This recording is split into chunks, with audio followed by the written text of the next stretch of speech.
أعوذ بالله من الشيطان الرجيم بسم الله الرحمن الرحيم اللہ رب العزت کا بڑا ہی احسان ہے کہ اللہ رب العالمین نے ہمیں اشرف المخلوقات میں سے بنایا، اور اس سے بڑھ کر احسان یہ ہے کہ اللہ رب العزت نے ہمیں دین اسلام کی دولت سے نوازا۔ پھر اس سے بھی بڑا احسان یہ ہے کہ رب العالمین نے ہمیں امام الانبیاء جناب محمد الرسول اللہ صلی اللہ علیہ وسلم کا امتی بنایا۔ یہ جو زمانہ ہم گزار رہے ہیں، یہ وقت، یہ اللہ رب العزت کے مہینے شعبان المعظم، جس کی آج تقریباً 20 تاریخ ہے، 9 یا 10 دنوں کے بعد ہم ایک ایسے مہینے میں داخل ہونے والے ہیں جسے ہم رمضان المبارک کے نام سے یاد کرتے ہیں۔ اسی حوالے سے چند گزارشات آپ کے سامنے پیش کروں گا۔ شعبان المعظم یہ وہ مہینہ ہے جو حرمت والے مہینے کے بعد رجب کے بعد آتا ہے، اور نبی کریم صلی اللہ علیہ وسلم نے فرمایا اس سے بہت سارے لوگ غافل ہیں۔ اللہ تعالی ہمیں ہدایت دے کہ ہم اس غفلت سے دور ہو جائیں۔ اصل میں یہ مہینہ رمضان المبارک کی تیاری کا مہینہ ہے، تو رمضان المبارک آنے والا ہے تو ہم اس کا استقبال کیسے کریں گے؟ رمضان المبارک کی آمد ہے، اللہ رب العزت کا یہ خاص مہینہ ہم پر جب آئے گا تو ہم کس حالت میں ہوں گے؟ ہم اس کا استقبال کیسے کرتے ہیں؟ ہم اس ماہ مبارک کو کس حالت میں پاتے ہیں؟ اس حوالے سے چند گزارشات۔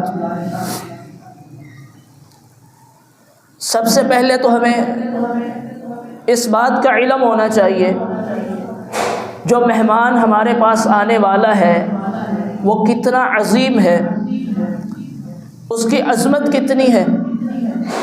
اب رمضان کے استقبال کے حوالے سے، اس مہمان کے حوالے سے سب سے پہلی بات یہ ہے کہ ہمیں علم ہونا چاہیے یہ جو مہمان ہمارے پاس آ رہا ہے اس کی قدر و منزلت کتنی ہے۔ اللہ تعالیٰ قرآن مجید میں فرماتے ہیں شہر رمضان الذی انزل فیہ القرآن ھدی للناس وبینات من الھدی والفرقان۔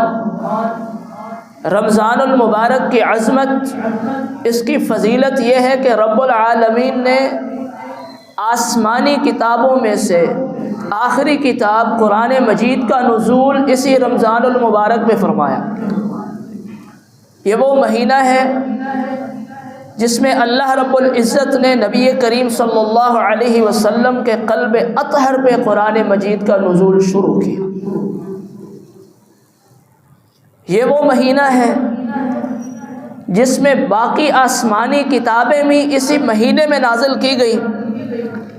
نبی کریم صلی اللہ علیہ وسلم کے صحابی سیدنا واثلہ رضی اللہ تعالیٰ عنہ فرماتے ہیں انزلت صحف ابراہیم اول لیلۃ من رمضان۔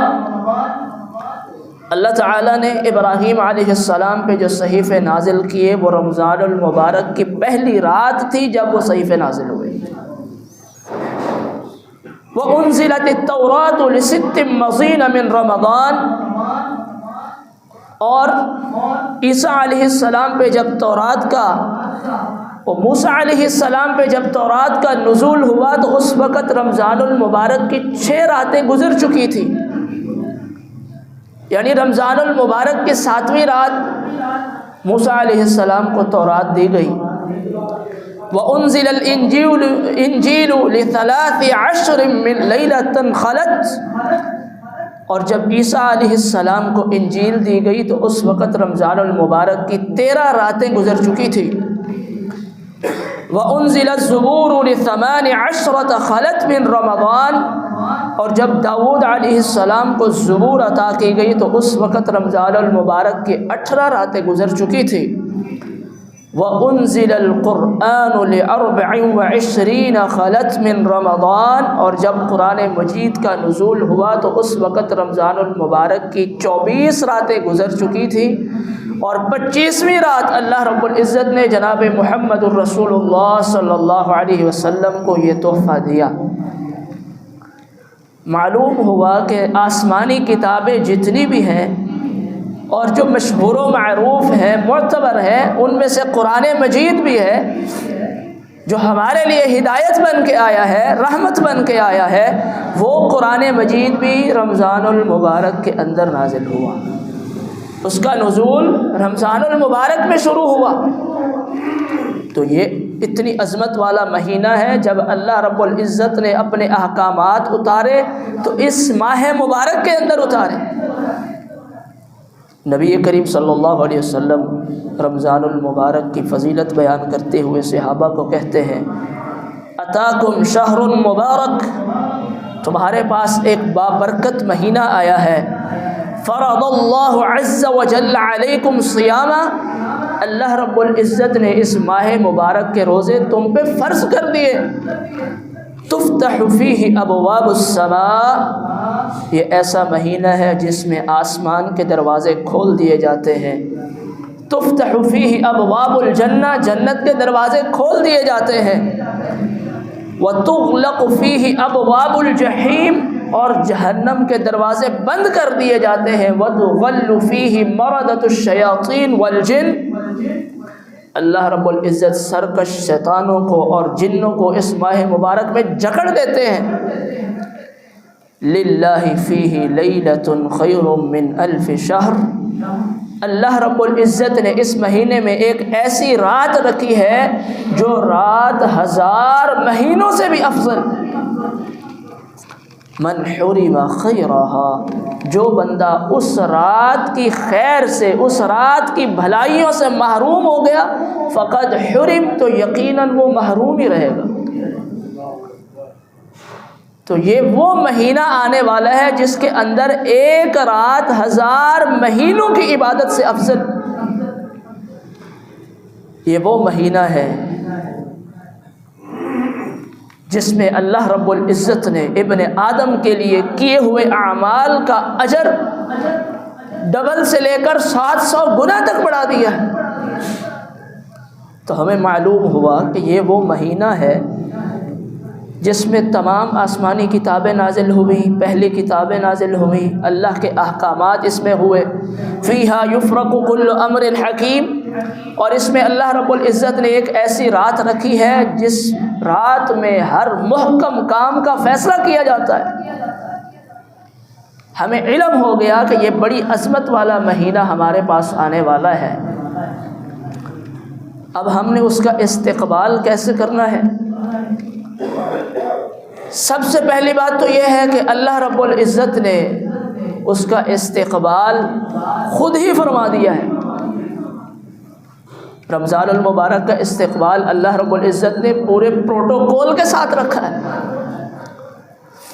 اللہ نے ہمیں سبق دیا ہے، لوگوں اس کا استقبال کرنا ہے۔ کس طرح کرنا ہے؟ میں نے تو اس کو پورا پروٹوکول دیا ہے، پوری فل پروف سیکیورٹی ہے۔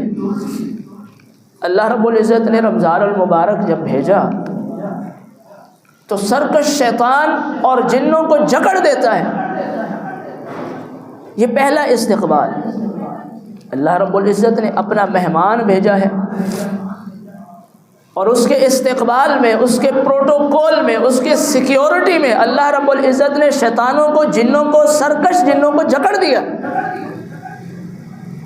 کسی ملک کا کوئی سفیر یا کوئی سفارتی قافلہ کہیں جاتا ہے تو ان کے ہاتھ میں وہ اتھارٹی لیٹر ہوتا ہے جس سے اگلے ملک والے ان کو پورا پروٹوکول دیتے ہیں، ان کا پورا خیال رکھتے ہیں، ان کے رہنے سہنے کا، ان کے آنے جانے کا، پھر پوری سیکیورٹی دی جاتی ہے۔ آج کل ہمارے ملک میں بھی غیر ممالک کے لوگ آ رہے ہیں، وہ کس مقصد کے لیے آ رہے ہیں یہ آپ سب جانتے ہیں۔ سوشل میڈیا پہ آپ کو دکھایا جائے گا کہ یہ فلاں ملک کی ٹیم جا رہی ہے اور پوری سیکیورٹی کے ساتھ جا رہی ہے، یہ ہم ان کا استقبال کرتے ہیں، یہ غیر ممالک سے آئے ہوئے لوگ ہیں، ہم نے ان کا خیال کرنا ہے، ہم ان کو پوری سیکیورٹی کے ساتھ لے کے جاتے ہیں، پورے امن و امان کے ساتھ ان کو واپس روانہ کرتے ہیں۔ تو اللہ رب العزت نے بھی رمضان المبارک کی سیکیورٹی رکھی ہے، اللہ رب العزت نے بھی اس کے استقبال کا اہتمام کیا ہے۔ سیدنا ابو ہریرہ رضی اللہ تعالی عنہ کی روایت ہے کہ نبی کریم صلی اللہ علیہ وسلم فرماتے ہیں اذا كانت اول ليلة من رمضان صفدت الشیاطین ومردت الجن، جب رمضان کی پہلی رات ہوتی ہے جیسے چاند نظر آتا ہے تو اللہ رب العزت سرکش شیطانوں کو اور جنوں کو جکڑ دیتے ہیں۔ سیکیورٹی مل گئی، پہلا اہتمام ہوا۔ رمضان المبارک کے لیے رب العزت نے دوسرا اہتمام کیا، وغلقت ابواب النار، میرا برکتوں والا مہینہ آ رہا ہے، جہنم کے دروازے بند کر دو۔ رمضان المبارک کے لیے تیسرا اہتمام، وفتحت ابواب الجنہ، جنت کے دروازے کھول دو، فلم یغلق منہا باب، جب تک یہ مہینہ رہے گا جنت کا کوئی بھی دروازہ بند نہیں کیا جائے گا۔ تیسرا اہتمام، ونادى مناد، اللہ رب العزت کی طرف سے آواز دینے والا منادی کرتا ہے، آواز لگاتا ہے، یا باغی الخیر اقبل، اے بھلائی کے کام کرنے والے اقبل، آگے بڑھ، مزید آگے بڑھ، ویا باغی الشر اقصر، اے گناہوں میں ڈوبے ہوئے انسان، اے برے کام کرنے والے اقصر، رک جا، اب تو رک جا، اب تو جنت کے دروازے کھول دیے گئے، جہنم کے دروازے بند کر دیے گئے، تیرے لیے اتنا اہتمام کر دیا گیا ہے، اب تو برے کاموں سے رک جا۔ رمضان المبارک کے لیے پانچواں اہتمام، وَلِلَّهِ عُتَقَاءُ مِنَ النَّارِ وَذَلِكَ كُلَّ لَيْلَةٍ، یہ میرا مہمان تمہارے پاس آ رہا ہے، میں نے اس کے استقبال میں اتنی چیزیں رکھ دی ہیں کہ ہر رات میں جہنم سے لوگوں کو آزاد کروں گا۔ یہ رمضان المبارک کا استقبال ہے، اس کے لیے یہ اہتمام ہے۔ اور رمضان المبارک کا چھٹا اہتمام جو اللہ رب العزت نے کیا ہے، سیدنا ابو سعید خدری رضی اللہ تعالیٰ عنہ فرماتے ہیں، نبی کریم صلی اللہ علیہ وسلم نے فرمایا وَإِنَّ لِكُلِّ مُسْلِمٍ فِي يَوْمٍ وَلَيْلَةٍ دَعْوَةٌ مُسْتَجَابَةٌ، اللہ رب العزت نے اس مہمان کے اہتمام میں ہر مسلمان کی دعا، چاہے وہ دل میں کرے چاہے وہ رات میں کرے، اللہ رب العزت قبول فرماتے ہیں۔ یہ اس رمضان المبارک کا پروٹوکول ہے، اس کا اہتمام ہے۔ جس طرح نبی کریم صلی اللہ علیہ وسلم نے فتح مکہ کے دور پہ، فتح مکہ کے وقت لوگوں کو پروٹوکول دیا تھا، جو اسلام قبول کرنے والے تھے، جو ابو سفیان کے گھر میں داخل ہو جائے اسے امان ہے، جب بیت اللہ میں آ جائے اسے امان ہے، جو فلاں کے گھر میں داخل ہو جائے اسے امان ہے۔ یہ پیارے پیغمبر صلی اللہ علیہ وسلم نے لوگوں کو ریلیف دیا تھا، پروٹوکول دیا تھا۔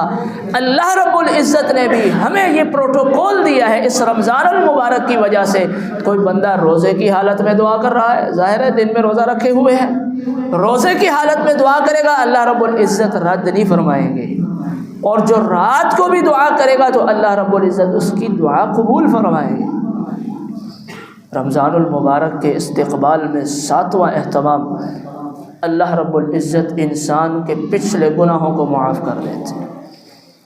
کیسے معاف کرتے ہیں؟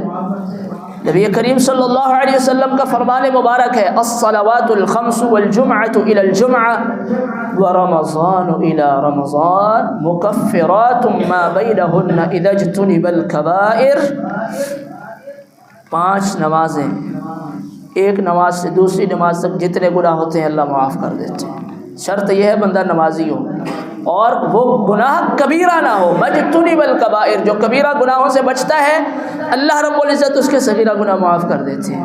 اگر دوسری حدیث کو ملایا جائے، جب بندہ وضو کرتا ہے تو اس کے گناہ جھڑ رہے ہوتے ہیں، اللہ رب العزت اس کے گناہ معاف کر دیتے ہیں۔ اور ایک جمعۃ المبارک سے لے کر دوسرے جمعۃ المبارک کے اس درمیانی فاصلے میں اللہ رب العزت انسان کے گناہ معاف کر دیتے ہیں۔ اور رمضان کا پروٹوکول یہ ہے، اس کا استقبال یہ ہے کہ ایک رمضان سے لے کر دوسرے رمضان تک جو بندہ کبیرہ گناہوں سے بچتا رہتا ہے اللہ رب العزت اس کے سارے گناہ معاف فرما دیتے ہیں۔ 8واں پروٹوکول رمضان کا استقبال 8واں یہ ہے اللہ رب العزت کی طرف سے۔ ہم نے کیا کرنا ہے یہ بات بعد میں آئے گی۔ اللہ رب العزت نے یہ جو مہمان ہماری طرف بھیجنا ہے اس کا پروٹوکول کیا ہے، اس کا استقبال میں اللہ رب العزت نے کیا کیا انعامات رکھے۔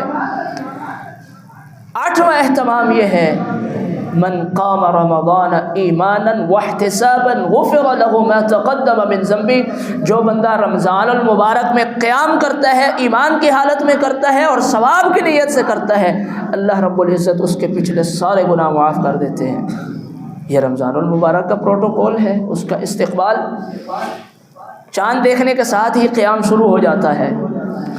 اگلی بات سیام کی ہے، روزے کی ہے۔ نبی کریم صلی اللہ علیہ وسلم فرماتے ہیں رمضان المبارک کا 9واں استقبال، اس کا 9واں پروٹوکول یہ ہے من صام رمضان ایمانا واحتسابا غفر له ما تقدم من ذنبه، جو بندہ رمضان المبارک میں روزے رکھتا ہے ایمان کی حالت میں اور ثواب کی نیت سے، اللہ رب العزت اس کے پچھلے سارے گناہ معاف کر دیتے ہیں۔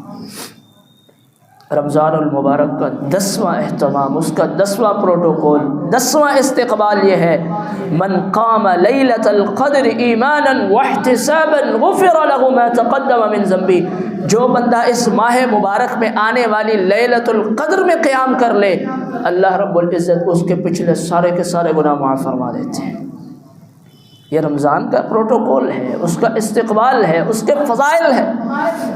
نبی کریم صلی اللہ علیہ وسلم نے اس کا 11واں پروٹوکول یہ بتایا ہے جو بندہ رمضان میں عمرہ کر لیتا ہے تقضی حجتاً او حجتاً معی، اللہ رب العزت اس رمضان المبارک کی وجہ سے، اس مہمان کے استقبال میں آنے کی وجہ سے رمضان میں کیا ہوا عمرہ اللہ رب العزت حج کے برابر کر دیتے ہیں۔ حدیث کے دوسرے الفاظ یہ ہیں گویا اس نے اس طرح حج کیا ہے جیسے میں محمد کریم صلی اللہ علیہ وسلم کے ساتھ اس نے حج کیا ہے۔ تقضی حجتاً او حجتاً معی، یہ 11 طرح کا استقبال تو اللہ رب العزت نے فرما دیا ہے۔ اب ہمارے ذمے کیا ہے، ہم اس کا استقبال کیسے کریں گے؟ رمضان المبارک آنے والا ہے، کیا جو استقبال اس کا اللہ رب العزت نے کیا ہے کیا ہم اس طرح کا حق ادا کر سکتے ہیں؟ ہمارے بس کی بات نہیں کہ ہم اس طرح کا حق ادا کریں، مگر کوشش تو کر سکتے ہیں نا، کوشش تو کر سکتے ہیں کہ جس طرح اللہ کا یہ مہمان آ رہا ہے ہم اس کا استقبال کریں، ہم اس کو پورا پروٹوکول دیں۔ رمضان المبارک کے استقبال میں سب سے پہلی بات یہ ہے کہ جو پچھلے رمضان المبارک میں ہم سے روزے چھوٹ گئے تھے کسی بھی وجہ سے، تو اس رمضان کے آنے سے پہلے ان کی قضائی ادا کر لیں۔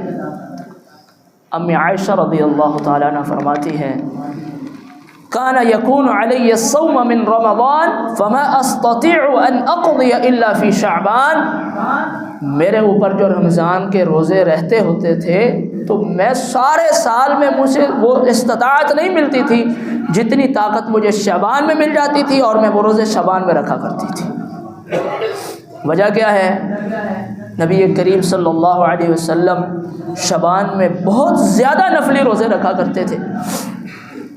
ابھی بھی کچھ ایام باقی ہیں جن کے روزے رہتے ہیں، وہ اہتمام کریں کہ ان روزوں کی قضائی دے دیں، چھوٹے ہوئے روزوں کی قضائی دے دیں۔ نبی کریم صلی اللہ علیہ وسلم تو نفلی روزے شعبان میں رکھا کرتے تھے۔ امی عائشہ رضی اللہ تعالیٰ عنہ فرماتی ہیں کان رسول اللہ صلی اللہ علیہ وسلم یصوم حتی نقول ولا یفطر، نبی کریم صلی اللہ علیہ وسلم شعبان میں اتنے روزے رکھتے کہ ہمیں گمان ہوتا کہ اب آپ کبھی روزہ نہیں چھوڑیں گے۔ وَيُفْطِرْ حَتَّى نَقُولَ لَا يَصُومُ، نبی کریم صلی اللہ علیہ وسلم پھر روزے چھوڑ بھی دیتے تھے تو ہم کہتے تھے کہ اب آپ کبھی روزہ نہیں رکھیں گے۔ نبی کریم صلی اللہ علیہ وسلم نے وَمَا رَأَيْتُهُ أَكْثَرَ صِيَامًا مِنْهُ فِي شَعْبَانَ، امی عائشہ رضی اللہ تعالیٰ عنہ فرماتی ہے نبی کریم صلی اللہ علیہ وسلم نے رمضان المبارک کے علاوہ کسی بھی پورے مہینے کے روزے نہیں رکھے۔ پورا مہینہ روزے رکھے ہیں تو صرف رمضان المبارک میں رکھے۔ اور وہ فرماتی ہیں کہ میں نے دیکھا ہے کہ نبی کریم صلی اللہ علیہ وسلم باقی 11 مہینوں میں اگر سب سے زیادہ روزے رکھا کرتے تھے تو وہ شعبان میں روزے رکھا کرتے تھے۔ اور ایک حدیث دوسری بھی ہے، اذا انتصف شعبان فلا تصوموا، جب نصف شعبان گزر جائے تو پھر روزے نہ رکھو۔ نبی کریم صلی اللہ علیہ وسلم کا تو معمول تھا کہ آپ کثرت سے روزے رکھا کرتے تھے، ہمیں روکا ہے کہ جب نصف شعبان گزر جائے پھر روزے رکھنا چھوڑ دو۔ مطلب یہ ہے کہ اگر کوئی بندہ رمضان کے استقبال میں روزے رکھ رہا ہے، کہیں ایسا نہ ہو کہ وہ نفلی روزے رکھتے رکھتے اپنی قوت کم کر بیٹھے، اس سے فرضی روزے چھوٹ جائیں۔ ہاں، جو بندہ جمعرات کا اور سوموار کا یہ نفلی روزہ رکھتا ہے، اس کی عادت ہے وہ روزے رکھتا رہے، اس کے لیے کوئی مذائقہ نہیں ہے۔ تو پہلا استقبال یہ ہے کہ ہم نے رمضان المبارک کے پچھلے چھوٹے ہوئے روزوں کی قضائی دینی ہے، اور امی جان عائشہ رضی اللہ تعالیٰ عنہ بھی اسی مہینے میں روزوں کی قضائی دیا کرتی تھی۔ اب دیکھیے کہ وہ کس طرح اپنے خاوند کا خیال فرماتی تھی۔ عورتوں کو چاہیے کہ وہ اپنے خاوندوں کے حق کا خیال کریں۔ نبی کریم صلی اللہ علیہ وسلم چونکہ شعبان میں کثرت سے روزہ رکھا کرتے تھے، امی جان کو بھی موقع مل جاتا تھا، وہ بھی شعبان المعظم میں اپنے فرضی روزوں کی قضائی دے دیا کرتی تھی۔ تو رمضان کے استقبال میں پہلی بات یہ ہے کہ ہم سے اگر کوئی فرضی روزے پیچھے والے رمضان سے چھوٹ چکے ہیں تو ان کی قضائی آگے آنے والے رمضان سے پہلے دیں۔ اور دوسری بات یہ ہے کہ اپنی نیتوں کو خالص کر لیں۔ رمضان آنے والا ہے، اس کا استقبال کرنا ہے، اور اگر نیت میں کھوٹ ہے تو اللہ رب العزت قبول کرنے والے نہیں۔ ان اللہ لا يقبل من العمل الا ما كان له خالصا، نبی کریم صلی اللہ علیہ وسلم فرماتے ہیں اللہ رب العزت سے صرف اور صرف وہی عمل قبول فرماتے ہیں جو خالص اللہ کے لیے کیا جائے، جو خالص اللہ کی رضا کے لیے عمل کیا جائے، اللہ رب العزت اسی عمل کو قبول فرماتے ہیں۔ ویسے تو ایک مستقل موضوع ہے کہ نیک اعمال ان کے قبول ہونے کی شرائط کیا ہے، زندگی رہی تو پھر انشاءاللہ اس پہ بھی تفصیلی بات ہوگی۔ تو رمضان المبارک کے آنے سے پہلے اپنی نیتوں کو خالص کر لیں۔ وما امروا الا ليعبدوا الله مخلصا له الدين، ان کو تو صرف یہی حکم دیا گیا ہے کہ یہ اللہ کے دین کے لیے خالص ہو کے اللہ کی عبادت کریں۔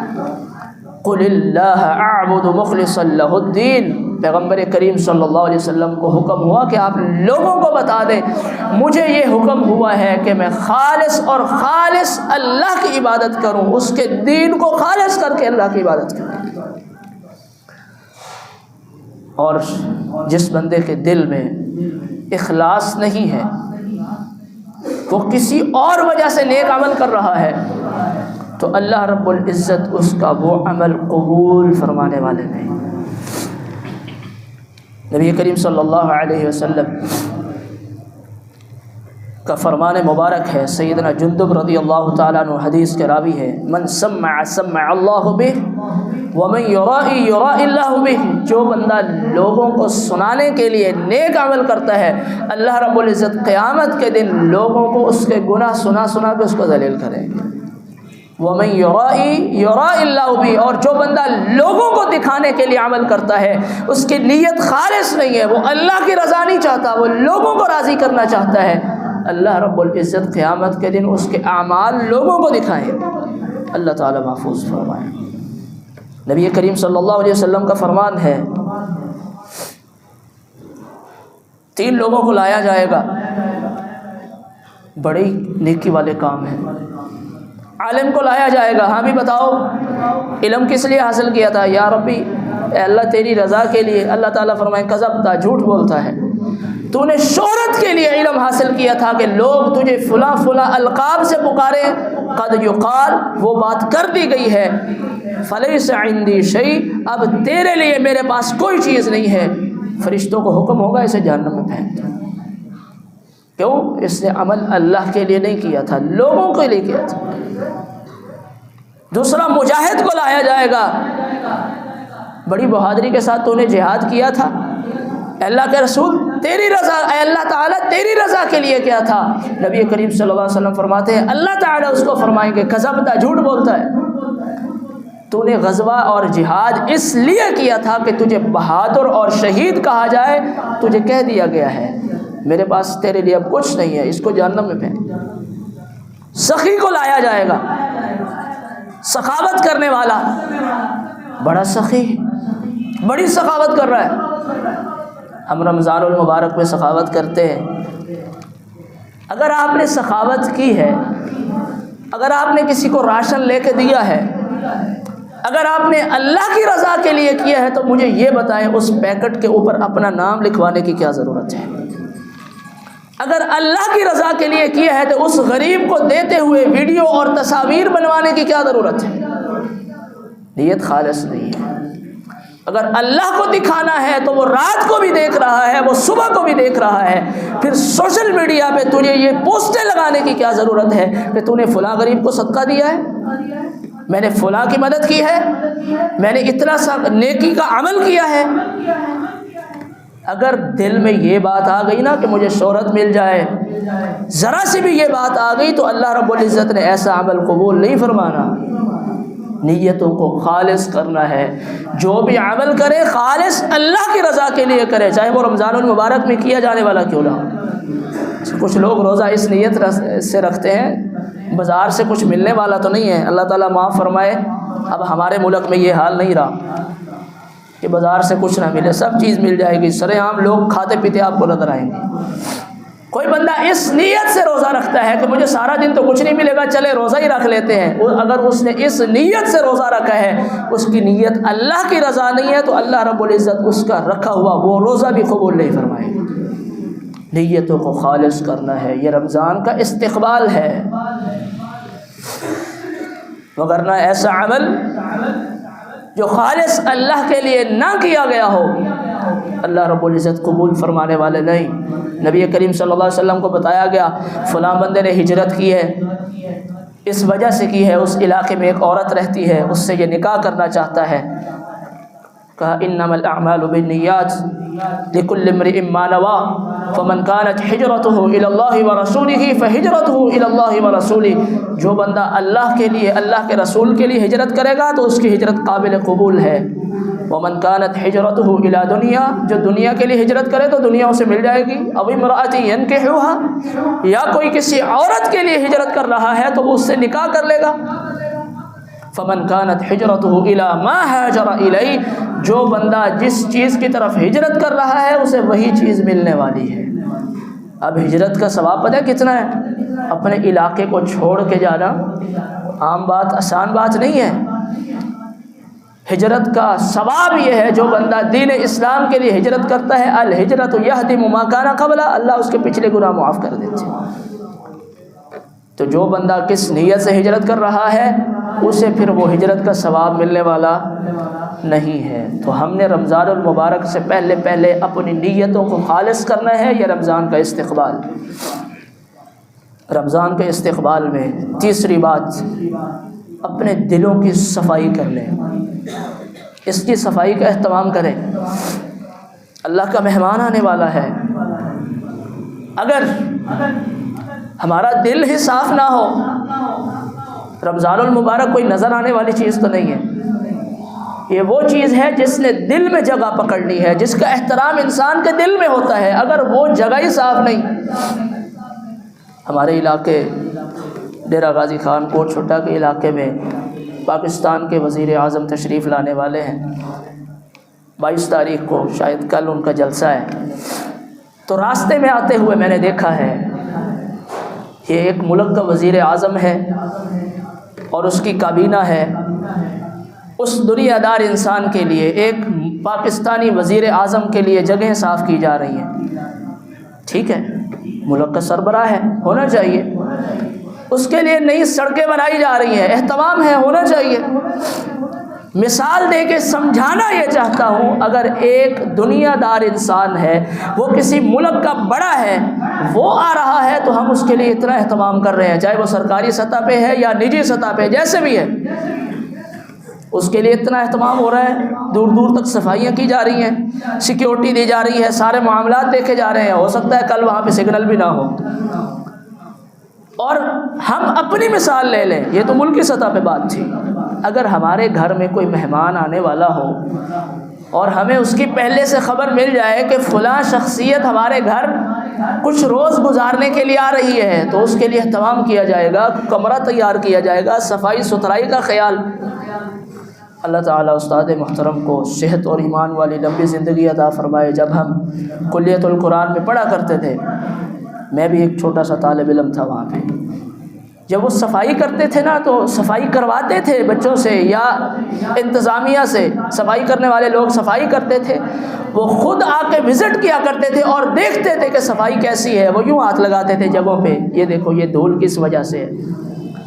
مہمان آ رہا ہے، اس کی تقریب میں آپ صفائی کریں، اپنا گھر صاف کریں، اس کی رہائش کی جگہ صاف کریں، اس کو اچھا پروٹوکول دینا چاہیے۔ میں اس کے خلاف بالکل بات نہیں کر رہا کہ مہمان کے لیے اہتمام نہ کیا جائے، سمجھانا یہ چاہ رہا ہوں کہ ہم دنیا میں اپنے مہمانوں کے لیے کتنی تگ و دو کرتے ہیں۔ کیا میرے رب کا مہمان اتنا ہی سستا ہے وہ آ جائے اور میں نے اپنے دل کی صفائی نہ کی ہو؟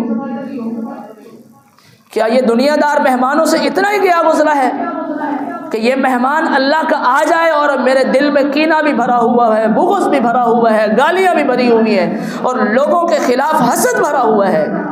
یہ کیسا میں نے اللہ کے مہمان کا استقبال کیا ہے؟ یہ کیسی میں نے اللہ کے رمضان کے لیے، اللہ کے مہمان کے لیے میں نے اپنے دل کی تیاری کر رکھی ہے؟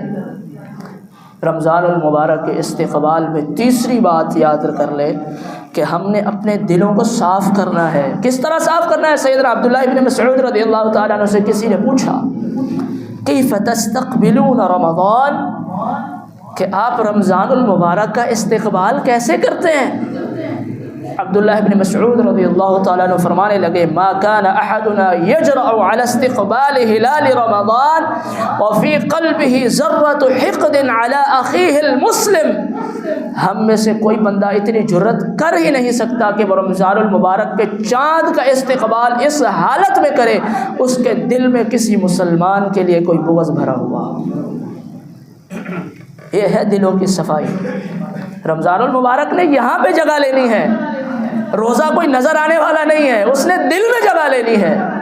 اور اگر دل میں حسد بھرا ہوا ہے، کینہ بھرا ہوا ہے، بغض بھرا ہوا ہے، گالیاں بھری ہوئی ہیں، گندی باتیں بھری ہوئی ہیں، پھر بتاؤ ذرا وہ کہاں پہ جگہ پکڑے گا، وہ کہاں پہ رہے گا؟ یہ مرر، یہ شیشہ جتنا صاف ہوتا ہے لائٹ اتنی آپ کو اچھی نظر آتی ہے۔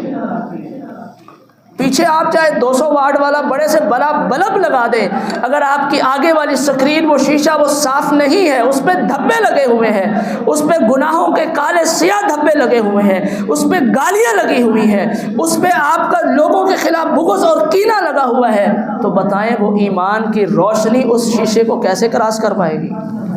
صاف تو کیا ہی نہیں، دھویا تو ہے ہی نہیں، ہم نے اس دل کو صاف تو کیا ہی نہیں۔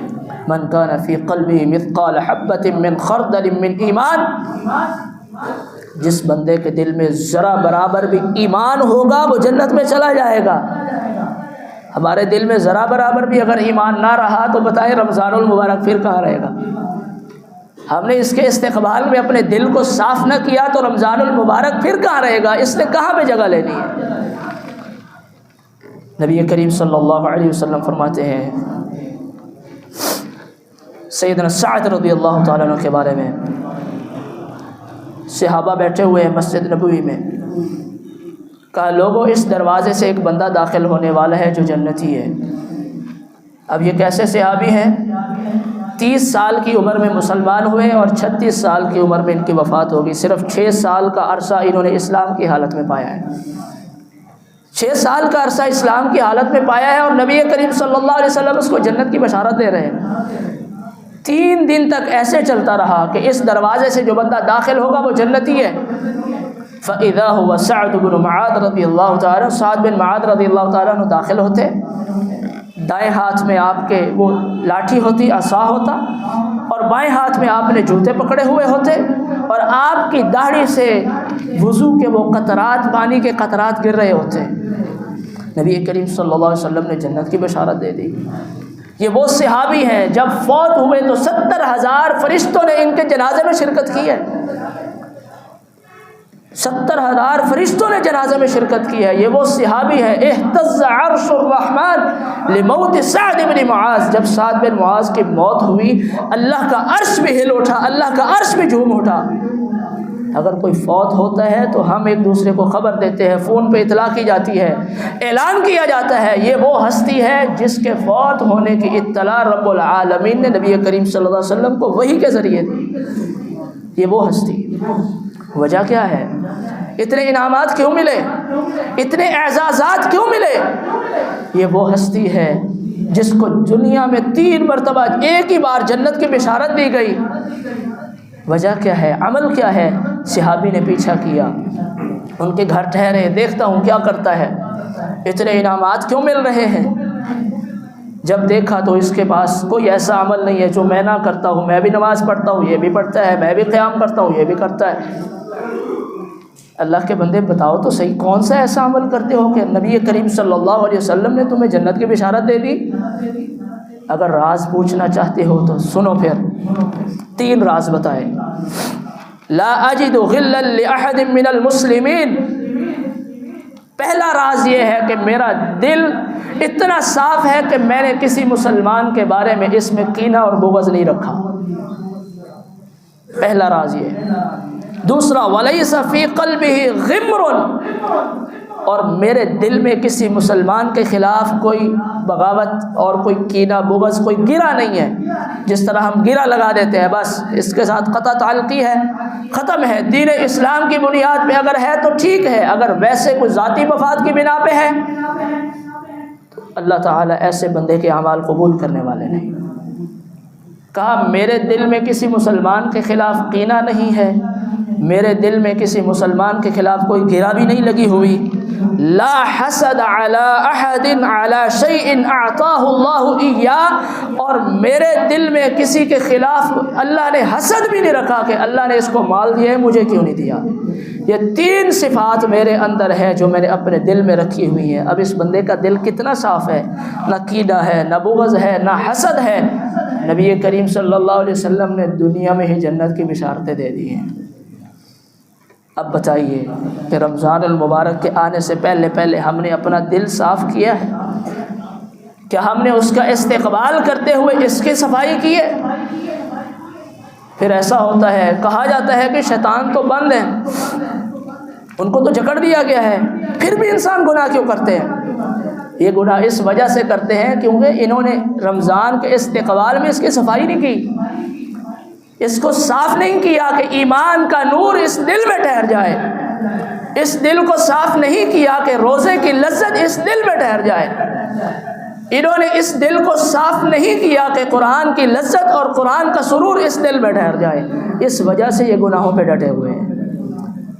علامہ اقبال نے خوبی کہا تھا, حیرت ہے مجھے حضرت انسان پر, غلطی کرتا ہے خود اور لعنت کرے شیطان پر. غلطی تو خود کرتا ہے اور لعنت کرتا ہے شیطان نے مجھ سے یہ کام کروا دیا ہے. شیطان کے پاس اتنی طاقت نہیں ہے کہ جو مسجد میں آنے والا بندہ ہے اس کا پاؤں وہ زبردستی پیچھے کر لے, اس کے پاس یہ طاقت نہیں ہے. شیطان کے پاس اتنی طاقت نہیں ہے, کوئی قرآن پڑھ رہا ہے وہ زبردستی آ کے قرآن بند کر دے اور اس کی زبان کو بند کر دے, اس کے پاس اتنی طاقت نہیں ہے. وہ صرف وسوسہ ڈالتا ہے. یوسوس فی صدور الناس, وہ لوگوں کے دلوں میں وسوسے ڈالنے والا, الخناس, وسوسہ ڈال کے وہ پیچھے ہٹ جاتا ہے. باقی پھر انسان کا نفس ہے جو اس کے پیچھے چلا جاتا ہے. اگر دل صاف ہو, خالص ہو, الا عبادک منہم المخلصین, شیطان نے خود اقرار کیا تھا, اللہ جو تیرے خالص بندے ہوں گے میرا ان پہ کوئی بس چلنے والا نہیں. جو بندہ یہ 3 کام کر لے, رمضان المبارک کا استقبال ہے کہ چھوٹے ہوئے روزوں کی قضائی دے دیں, اپنی نیتوں کو خالص کر لیں, کہیں ایسا نہ ہو کہ ہمارے سارے اعمال برباد چلے جائیں. اور تیسرا یہ کام ہے کہ اپنے دلوں کی اصلاح کر لیں, اپنے دلوں کو صاف اور پاک کر لیں تاکہ رمضان المبارک کی برکات اور رحمتوں کو ہم سمیٹ سکیں, اور اس میں پیدا ہونے والا جو نور ہوتا ہے, جو اس کی چاشنی اور اس کی مٹھاس ہوتی ہے, اللہ تعالی ہمارے دلوں میں اس کو بسا دے. وما علیہ الا البلاغ.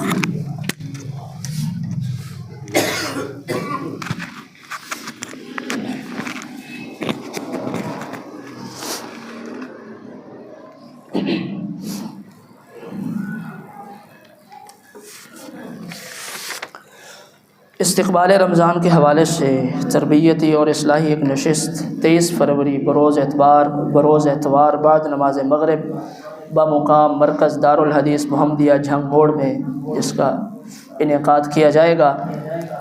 خصوصی خطاب ہوگا چودھری محمد شفیق صاحب حفظہ اللہ ویرعا، اعجاز نصر صاحب حفظہ اللہ، عمران لیاقت بھٹی صاحب حفظہ اللہ اور سید زاہد حمدانی صاحب حفظہ اللہ یہ رہنمائی فرمائیں گے۔ آپ تمام بھائیوں سے درخواست ہے کہ ایسی نشستوں میں خصوصاً تشریف لے جایا کریں۔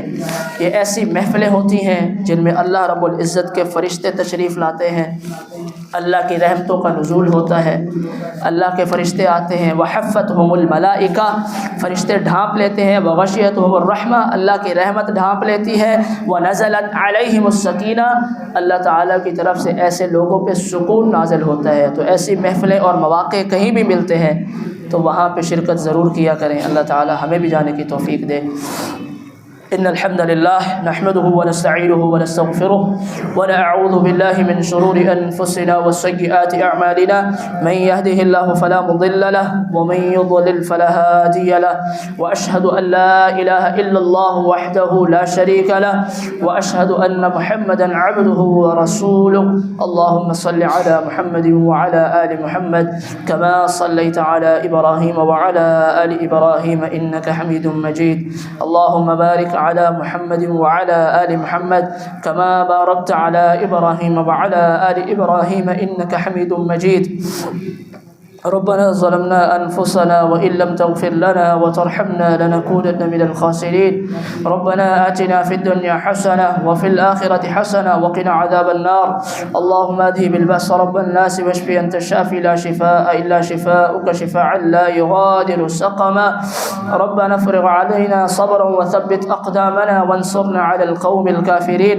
ربنا آتنا في الدنيا حسنة وفي الآخرة حسنة وقنا عذاب النار اللهم إنا نسألك من الخير كله عاجله وآجله ما علمنا منه وما لم نعلم ونعوذ بك من الشر كله عاجله وآجله ما علمنا منه وما لم نعلم اللهم إنا نعوذ بك أن نشرك بك ونحن نعلم ونعوذ بك أن نشرك بك ونحن لا نعلم عباد الله رحمكم الله إن الله يأمر بالعدل والإحسان وإيتاء ذي القربى وينهى عن الفحشاء والمنكر والبغي يعظكم لعلكم تذكرون سبحان ربك رب العزة عما يصفون والسلام على المرسلين والحمد لله رب العالمين